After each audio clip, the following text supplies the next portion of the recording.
मित्रों नमस्कार। बहुत बढ़िया होंगे आप सभी। पढ़ रहे होंगे हिंदी साहित्य के इतिहास को। और उसी तरह से आज हम लोग शुरू करने वाले हैं यहाँ पर हमारी हिंदी की व्याकरण को। साथियों, जिस तरह से आपने हिंदी साहित्य के इतिहास को पढ़ा है उसी तरह से यहाँ पर मैं हिंदी की व्याकरण को लेके आया हूँ। और बिहार में जो भर्ती आई है, मतलब बम्पर भर्ती है साथियों। तो बिहार के लाला बढ़िया तैयारी कर लीजिएगा, और अदर स्टेट वाले भी इसमें फॉर्म डाल सकते हैं। और जो 6 से लेकर के 12 तक हिंदी से रिलेटेड जो भी उसमें वैकेंसी है, चाहे वो थर्ड ग्रेड हो, चाहे सेकंड ग्रेड हो, या फिर फर्स्ट ग्रेड हो, जहां पर भी हिंदी आती है साथियों वहां पर हिंदी ग्रामर जरूर आती है साथियों। तो ये मान के चलिए कि हम लोग जो है, जैसे EMRS हो, वहां पर भी हिंदी आ ही रही है पीजीटी टीजीटी के अंदर। DSSB का पीजीटी टीजीटी हो, वहां पर भी हिंदी आ रही है। थर्ड ग्रेड हो चाहे, वहां पर भी हिंदी आ रही है साथियों। किसी भी स्टेट में कोई भी हिंदी का पेपर अगर होता है, वो किसी भी ग्रेड का हो, वहां पर व्याकरण आती आती है। तो आज हम लोग यहाँ पर व्याकरण को शुरू कर रहे हैं साथियों। जिस तरह से आपने उसमें प्यार दिया है वैसे ही इसमें जरूर दीजिएगा, लाइक और शेयर कीजिएगा साथियों। अगर आपको अच्छा लगता है तो जरूर सब्सक्राइब कीजिएगा। और ये PDF आपको मेरे टेलीग्राम चैनल पर मिल जाएगी। जैसे ही पूरा होगा ये टॉपिक, वैसे ही मैं इस PDF को डाल दूंगा साथियों। तो चलिए पढ़ते हैं, आज शुरू करते हैं साथियों। पहला प्रश्न है यहाँ पर, वर्ण किसे कहते हैं? वर्ण किसे कहते हैं? देखिए, मैं चार ऑप्शन नहीं पढ़ूंगा, आपको डायरेक्ट ऑप्शन बताऊंगा। वर्ण जो है, किसी भाषा की लघुत्तम सार्थक ध्वनियों को साथियों हम लोग क्या कहते हैं? वर्ण कहते हैं। याद रखिएगा कि किसी भी भाषा की जो लघुत्तम जो सार्थक ध्वनि होती है उसको वर्ण कहा जाता है। सार्थक का मतलब होता है ऐसी शब्द, ऐसी ध्वनि जिसमें कुछ ना कुछ अर्थ हो। और ये लघुत्तम होती है, इसमें तम प्रत्यय जुड़ा हुआ है, इसका मतलब सबसे छोटा। भाषा के सबसे छोटा, मतलब ये बात हम लोग यहाँ पर कर रहे हैं। तो साथियों, इसमें वर्ण किसे कहते हैं? तीसरा ऑप्शन इसका राइट हो जाएगा। वर्ण के कितने प्रकार होते हैं? सबको पता है वर्ण के हिंदी में कितने प्रकार होते हैं, आप सब जानते हो। वर्ण के दो प्रकार होते हैं साथियों। वर्ण का एक प्रकार स्वर होता है और एक प्रकार व्यंजन होता है। ठीक है। ध्वनि के बोले और लिखे रूप को हम लोग क्या कहते हैं साथियों? वर्ण कहते हैं। ठीक है, ये बात भी यहाँ पर आप लोग जान लीजिएगा। संयुक्तों को छोड़ करके हिंदी में मूल वर्णों की संख्या कितनी है? साथियों, जो संयुक्त वर्ण है चार, उन संयुक्त वर्णों को छोड़ करके हिंदी में मूल वर्णों की संख्या कितनी मानी जाती है? 44 संख्या मानी जाती है साथियों। आप ये मत देखिए तरते श्रेणी ये फलाना डिगड़ा कहाँ पर आया कहाँ पर नहीं आया, लेकिन आप ये देखिए साथियों कि प्रश्न कितने बढ़िया हैं, आप लोगों के बहुत काम आएंगे हर परीक्षा में। हिंदी वर्णमाला में आप सबको पता है 11 स्वर होते हैं, और व्यंजन कितने होते हैं? 33 व्यंजन होते हैं साथियों। इस प्रकार से 44 व्यंजन होते हैं। अगर चार संयुक्त अक्षर जो होते हैं उन्हें छोड़ दिया जाए तो। चार जो संयुक्त अक्षर है कौन कौन से? श है जो क और स से मिलकर बनता है। एक है त्र जो त और र से मिलके बनता है। एक है साथियों गे जो ज और अ से मिलके बनता है। एक है श्र जो श और र से मिलके बनता है साथियों। तो ये वेरी इंपॉर्टेंट क्वेश्चन है। कभी कभी इन संयुक्त वर्ण में से भी प्रश्न पूछ लिया जाता है मेरे प्यारे मित्रों। आप लोग पढ़ रहे होंगे, अच्छा कर रहे होंगे, हिंदी साहित्य की नोट आप लोगों ने नोट्स बना रहे होंगे। इसी तरह से व्याकरण के नोट्स भी आप तैयार कीजिए अपने रजिस्टर में। वर्णमाला में मात्रा का अर्थ क्या होता है? वर्णमाला में जो मात्रा का अर्थ होता है वो होता है वर्ण के उच्चारण में लगने वाला समय। साथियों, आप सबको पता है कि मात्रा का जो मीनिंग होता है वो होता है किसी भी वर्ण को जब हम बोलते हैं उसमें जो समय लगता है उसी को हम लोग क्या कहते हैं? मात्रा कहते हैं। ठीक है, याद हो जाएगा। यहां पर व्याख्या दी गई है, अ को छोड़ करके प्रत्येक स्वर की क्या होती है साथियों? मात्रा होती है। तो आपसे पूछा जा सकता है कि ऐसा स्वर जिसकी कोई मात्रा नहीं होती, तो वह है अ। ठीक है। व्यंजनों के साथ प्रयोग किया जाता है, यानी कि व्यंजन हमेशा स्वर के साथ ही आते हैं, और जब तक स्वर उसमें नहीं जुड़ता तब तक व्यंजन हमेशा अधूरे होते हैं साथियों। ठीक है। उनकी मात्रा का प्रयोग किया जाता है, जो चिन्ह व्यंजनों के अंत में जोड़े जाते हैं उन्हें हम लोग कहते हैं मात्राएं। ठीक है। अगला प्रश्न साथियों देखिएगा, उच्चारण के काल मान को क्या कहा जाता है? जो उच्चारण का जो काल मान है, देखो उसी उसी क्वेश्चन को किस तरह से पूछ लिया गया है कि उच्चारण जो करते हैं उसमें जो समय लगता है उसको क्या कहा जाता है? मात्रा कहा जाता है। अभी अभी हम लोगों ने ये बात करी है यहाँ पर। यानी कि उच्चारण का जो समय है उसको मात्रा कहते हैं, के आधार पर स्वरों के प्राय तीन भागों में बांटा गया है। यानी कि मात्रा के आधार पर स्वरों को कितने भागों में बांटा जाता है? तीन भागों में। पहला है लघु स्वर, दूसरा है गुरु स्वर, और तीसरा है फ्लूत स्वर। ठीक है, याद हो जाएगा। अगला प्रश्न, जिस स्वर के उच्चारण में दो मात्राएं लगती है उसे हम लोग साथियों क्या कहते हैं, गुरु स्वर कहते हैं, याद हो जाना चाहिए। जिस स्वर के उच्चारण में दो मात्राएं लगती है उसे हम लोग गुरु स्वर कहते हैं। साथियों मैं स्पीड से इसलिए चलता हूं कि आपका आपका जो है कम समय में ज्यादा से ज्यादा प्रश्न हो सके और ज्यादा से ज्यादा आपको नॉलेज प्राप्त हो सके। इन सभी को आप लोग जानते हो, बस केवल प्रैक्टिस करने वाली बात है, इसलिए मैं थोड़ा सा स्पीड रखता हूं। अगर आपको कोई दिक्कत है तो मुझे जरूर कमेंट करके बताइए। साथियों आपको ये प्रश्न कैसे लगते हैं जरूर कमेंट कीजिए और चैनल से जरूर जुड़ जाइए, ठीक है, ताकि आपको नोटिफिकेशन मिल जाए। बेल आइकन को प्रेस करके रखें। हिंदी साहित्य का इतिहास में यहाँ पर करा रहा हूँ। हिंदी साहित्य के इतिहास के वीडियो, एक एक वीडियो को देखिए साथियों। एक एक वीडियो को अगर आप देख रहे हो ना तो मैं गारंटी दे रहा हूँ हिंदी साहित्य का इतिहास दुनिया में कहीं पर भी अगर आप लोग एग्जाम दे रहे हो और वहां पर हिंदी साहित्य का इतिहास आता है, इससे बाहर नहीं जाएगा। इसी तरह से मैं आप लोगों से दावा करता हूं, जहां पर हिंदी साहित्य में या हिंदी का एग्जाम कहीं पे दे रहे हो और ग्रामर वहां पर आती है, व्याकरण वहां पर आती है, तो इससे बाहर क्वेश्चन नहीं जाएगा साथियों, ये विश्वास मान के आप पढ़िए, ठीक है। और जो भी बीपीएससी तैयारी कर रहे हैं, बिहार शिक्षक भर्ती बोर्ड की तैयारी कर रहे हैं, उनके लिए तो रामबाण साबित हो गए ये उन्हें Kota online classes YouTube channel पर जो मैं वीडियो डाल रहा हूं। आप मस्त रहिए, स्वस्थ रहिए। लिखिए, जिन स्वरों के उच्चारण में एक मात्रा का समय लगता है उन्हें ऋश्व स्वर या लघु स्वर कहते हैं, जैसे अ ई और री। ये जो चार स्वर है साथियों, ह्रीश्व स्वर या लघु स्वर होते हैं। जिन स्वरों के उच्चारण में दो मात्राओं का समय लगता है उन्हें साथियों हम लोग क्या कहते हैं, दीर्घ स्वर कहते हैं। तो आ ई उ ए ओ और औ, और ये एक और स्वर है जो इंग्लिश भाषा में जोड़ा जाता है, ठीक है। तो आप लोग याद रख लीजिएगा, जो चार स्वर है वो हरिश्व स्वर है, और जो यहाँ पर सात स्वर है साथियों वो हमारे दीर्घ स्वरों में गिने जाते हैं, जिन्हें संधि स्वर भी, संधि स्वर कितने हैं, एक दो तीन चार पांच छह सात, इन्हें संधि स्वर भी कहा जाता है। ध्वनि किसकी लघुत्तम इकाई होती है साथियों, ध्वनि जो है किसकी लघुत्तम इकाई है, भाषा की। भाषा की सबसे छोटी मौखिक इकाई को हम लोग क्या कहा जाता, कहते हैं, ध्वनि कहते हैं साथियों। भाषा की सार्थक लघुत्तम इकाई कौन सी होती है, भाषा की सार्थक लघुत्तम जो इकाई होती है वो शब्द होते हैं। भाषा की सार्थम लघुत्तम इकाई किसको कहा जाता है, उन्हें शब्द को कहा जाता है। ध्वनि जो है किसकी लघुत्तम इकाई है, भाषा की। और भाषा की जो सार्थक लघुत्तम इकाई है, अरे भाई सार्थक जोड़ दिया ना, अर्थ इसमें, अब अर्थ तो वर्ण का तो निकलेगा नहीं, शब्द का ही निकलेगा, इसलिए भाषा की सार्थक लघुत्तम इकाई शब्द को कहेंगे। और ध्वनि जो है किसकी लघुत्तम इकाई है, वो भाषा की है। तो दोनों क्वेश्चन में कंफ्यूज मत होइएगा आप, ठीक है। ऐसा स्वतंत्र वर्ण समूह जिसका एक सार्थक अर्थात निश्चित अर्थ होता है उसे हम लोग शब्द कहते हैं, ठीक है। जैसे समदर, ये सुंदर बना, कमल कमल बना, इस तरह से, ठीक है ना भैया। पढ़ लीजिएगा ढंग से, अच्छे से तैयारी कर लीजिएगा, मजा आ जाएगा आपको। किस क्रमांक वाली ध्वनि अक्षर ध्वनि होती है, किस क्रमांक वाली ध्वनि अक्षर ध्वनि होती है। अक्षर का मतलब होता है जिसका कोई नाश नहीं होता, और वो केवल स्वर ही होते हैं, इनका कोई नाश नहीं होता, इसलिए इसमें सेकंड ऑप्शन राइट हो जाएगा। ठीक है, हाँ भैया, बढ़िया चल रहा है काम, ठीक है। अक्षर का अर्थ है अविनाशी या अनाशवान, जिसका कोई अर्थ नहीं है, जिसका कोई टुकड़ा नहीं हो सकता, जिसका कोई नाश नहीं हो सकता, उसे हम कहते हैं अक्षर। मूल ध्वनि कहलाते हैं, जिसके टुकड़े या विभाजन न हो सके।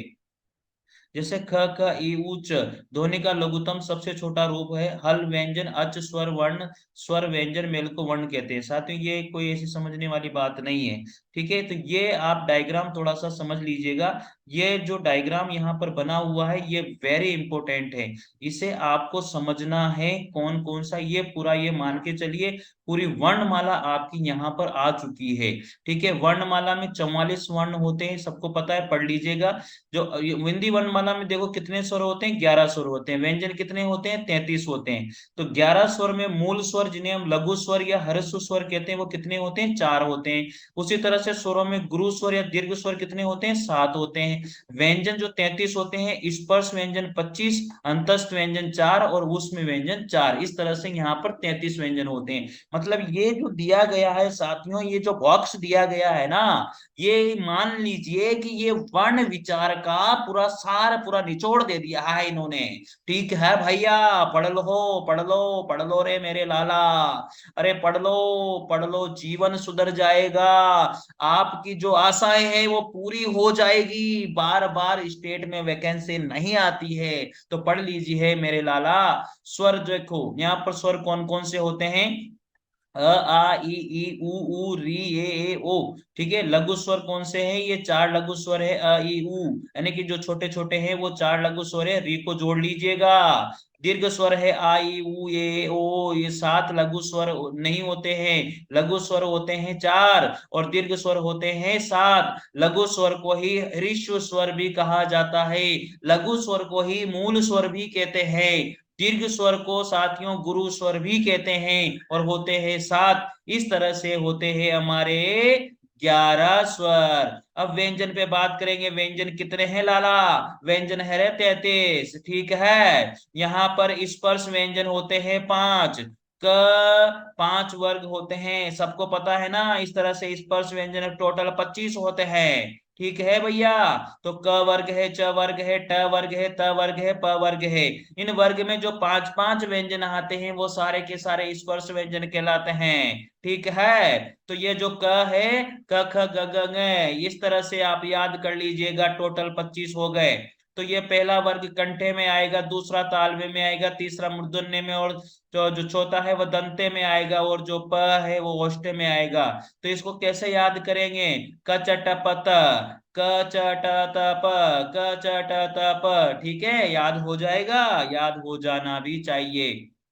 कंठे, अकुह सवर्णे कंठे, इचु ऐसा नाम तालु, ऋतु रसा नाम मुर्दा, दंते, लितु रसा नाम दंते, ओष्टे, उपधाम्या नाम ओष्टे। इस तरह से याद कर लीजिएगा, हम लोग पढ़ते हैं आगे तो याद हो जाएगा।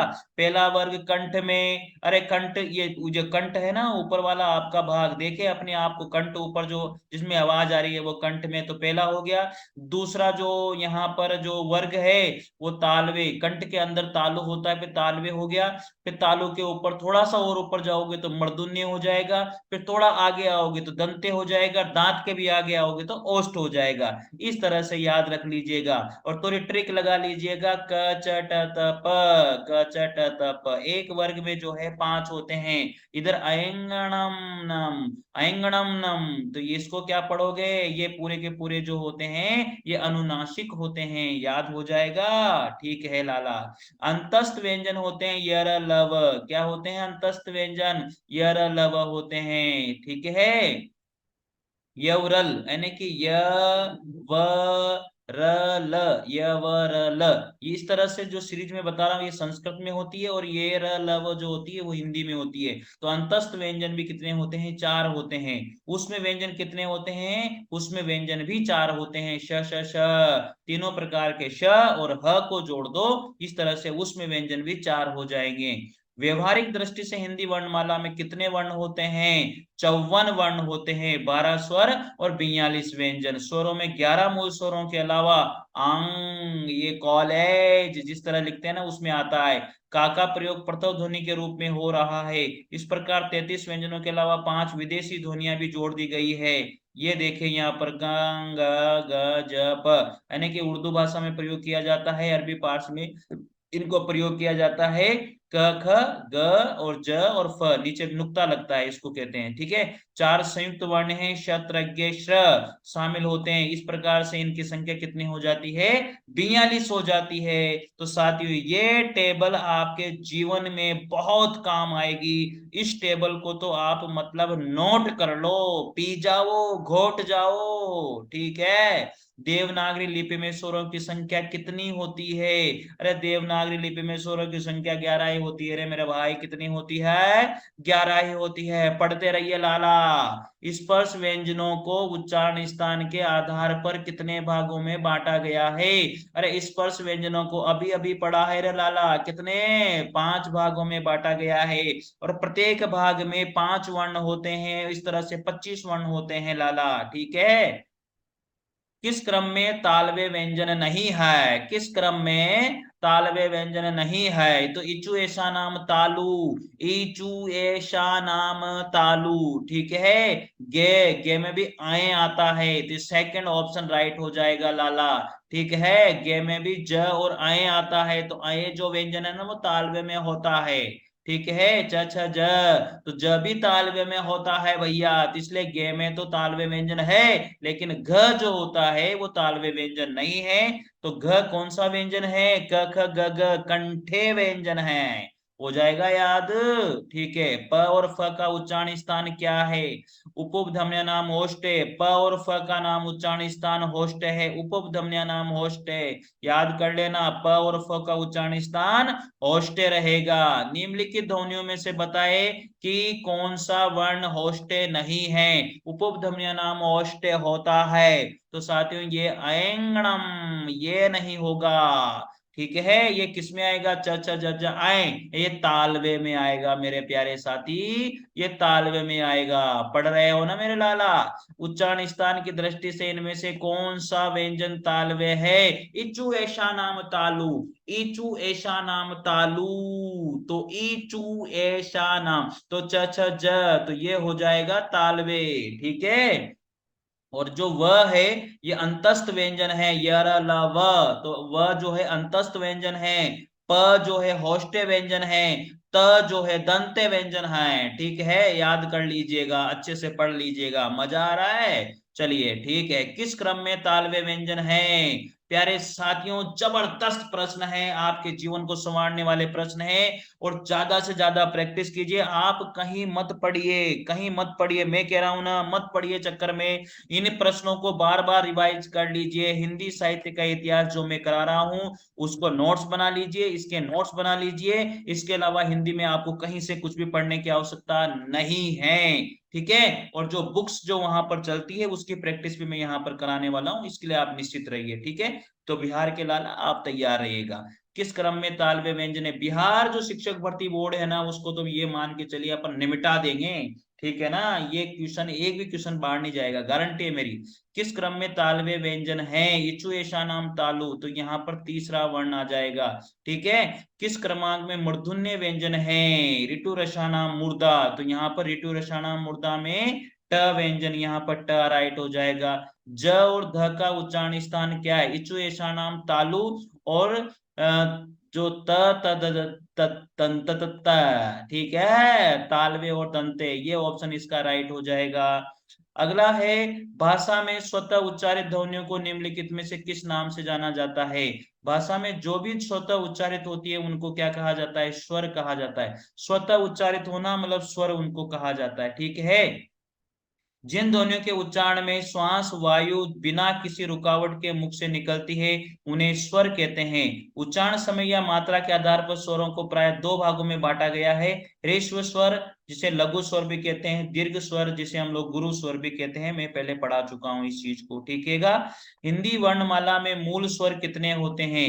हिंदी वर्णमाला में जो मूल स्वर होते हैं वो कितने होते हैं? चार होते हैं, जिन्हें हम लोग ह्रस्व स्वर भी कहते हैं, अ ई उ और री। याद कर लीजिएगा। ठीक है, जिन स्वरों के निर्माण में होठ गोलाकार हो जाते हैं उन्हें क्या कहा जाता है? अरे गोल हो गए तो वर्ताकार हो गए ना भैया, उनको कहते हैं वर्ताकार। ठीक है, ये पढ़ लीजिएगा, इस टेबल को पढ़ लो, पूरी टेबल को याद हो जाएंगे। जिन स्वरों के उच्चारण में होठों का आकार गोल हो जाता है उन्हें वर्ताकार कहते हैं। उ ओ। ठीक है, उ ओ, तो वर्ताकार हो गया। जिन स्वरों के उच्चारण में होस्ट जो है गोल न खुलकर उन्हें किसी अन्य आकार में खुले तो उन्हें अवर्ताकार कहते हैं। तो बाकी के जो स्वर हैं वो अवर्ताकार हो जाएंगे।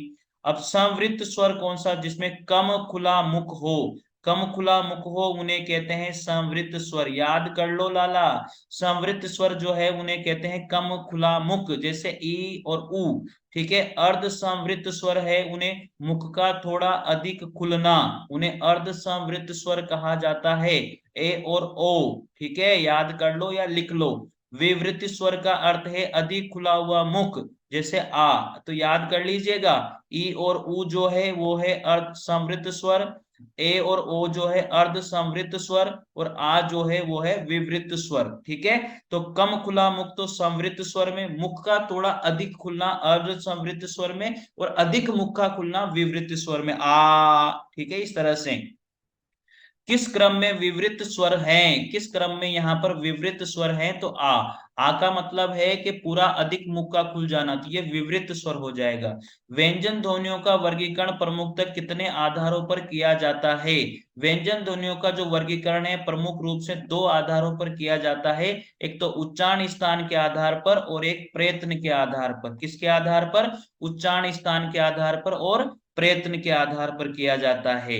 निम्न में से घोष अल्प प्राण है, सघोष अल्प प्राण निम्न में से कौन सा है? तो प्यारे साथी, ये घोष अल्प प्राण वाली जो बात है हम लोग करेंगे अगले इसमें। तो आप इसका मुझे आंसर दीजिएगा इस क्वेश्चन का, निम्न में से सघोष अल्प प्राण कौन सा है? तो इसमें से राइट ऑप्शन कौन सा होगा? साथियों, अगर आपको अच्छा लगा है इन प्रश्नों का पढ़ना तो जरूर कमेंट कीजिएगा कैसा लगा, ताकि मैं इस श्रृंखला को आगे जारी रखूं। और मुझे जरूर बताइएगा, अगर आप मुझे बताओगे कि सर हाँ ये अच्छे प्रश्न हैं, आप कंटिन्यू ये जो जो डाल रहे हो प्रश्न, ये आप कंटिन्यू कीजिए सर, तो मैं जरूर कंटिन्यू करूंगा। अगर आपने नहीं मुझे आंसर दिया तो मैं नहीं करूंगा, ठीक है भाई। चलो मिलते हैं अगले वीडियो में, तब तक के लिए जय हिंद जय भारत, थैंक यू।